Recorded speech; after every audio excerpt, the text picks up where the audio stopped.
Assalamualaikum warahmatullahi wabarakatuh. Perkenalkan, nama saya Isra Nabila Harmilia Putri. Hari ini saya ingin membagikan pendapat saya terkait pengolahan daging anjing yang sedang ramai di media sosial. Pemerintahan daerah Kota Solo atau pemerintahan Kota Surakarta dalam menangani permasalahan kesejahteraan hewan, dalam hal ini daging anjing yang dijadikan olahan makanan. Terkait isu sedang ramai di media sosial, yaitu olahan daging anjing yang sedang ramai di Kota Solo. Di Solo terdapat warung-warung yang menjual olahan daging anjing, bentuknya sate, rica guguk, daging goreng, ataupun tongseng. Persoalannya adalah anjing tersebut bukanlah sebuah hewan ternak, melainkan hewan peliharaan. Problemnya tak cuma terkait dari kesejahteraan hewan tersebut, melainkan juga ada risiko pembawaan penyakit. Pemerintahan Kota Surakarta menyebutkan bahwa penutupan warung yang menjual makanan dari olahan daging anjing tersebut belum bisa dilakukan secara semena-mena, mengingat keadilan untuk para pedagang juga harus diperhatikan. Mengenai aturan tentang penutupan warung daging anjing, belum ada regulasi dari pemerintah pusat, sehingga dalam hal ini pemerintah daerah juga belum bisa mengambil keputusan. Oleh karena itu, Wakil Wali Kota Solo, Teguh Prakoso, mengatakan bahwa pemerintah daerah juga tidak bisa mengatur terkait penutupan, mengingat belum adanya tuntutan dari pusat. Tekanan dari kuliner anjing di Solo ini mengencang beberapa tahun ini, apalagi di media sosial sedang ramai dibahas.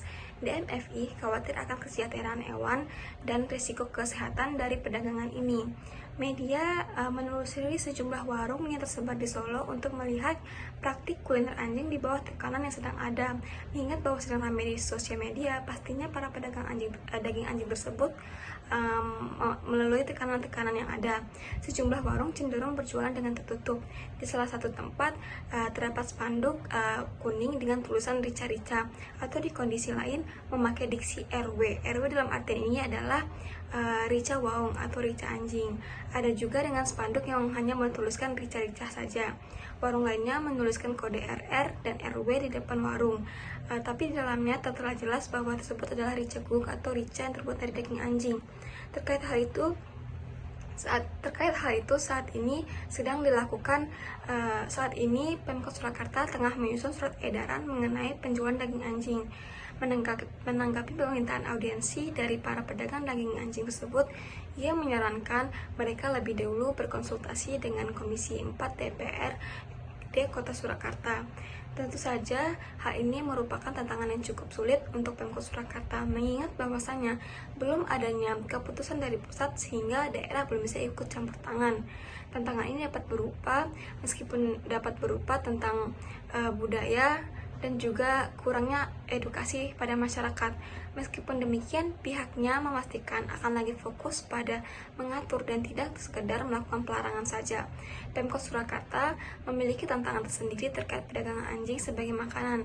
Beberapa tantangan yang dihadapi oleh pemerintahan Surakarta ini, misalnya yang pertama adalah budaya dan tradisi lokal.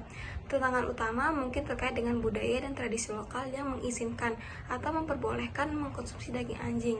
Mengubah persepsi dan praktik ini memerlukan yang namanya pendekatan yang sensitif, karena ini melibatkan terkait budaya. Oleh karena itu, harus adanya identifikasi terkait menghindari konflik dari budaya tersebut. Yang kedua adalah penyuluhan dan edukasi masyarakat. Bagaimana pemerintahan mampu memberikan edukasi terkait kepada masyarakat bahwasannya pengolahan daging anjing tersebut merupakan suatu bahaya, mengingat bahwa kesejahteraan anjing harus dilindungi dan juga pembawaan penyakit yang harus kita waspadai. Pemerintah harus mampu mengubah pandangan masyarakat terkait hal ini. Selain itu, solusi dari saya yang dapat saya tawarkan adalah kita harus mencontoh Korea Selatan yang mana mampu membuat undang-undang untuk melarang pengolahan daging anjing tersebut.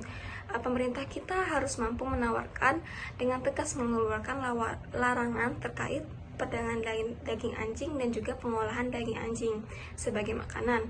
Pemerintah harus membuat undang-undang yang mampu mengingatkan hal tersebut. Selain itu, pemerintah harus memberikan solusi dan edukasi pada masyarakat. Baik, sekian yang dapat saya sampaikan. Mohon maaf apabila ada kesalahan. Saya ucapkan terima kasih.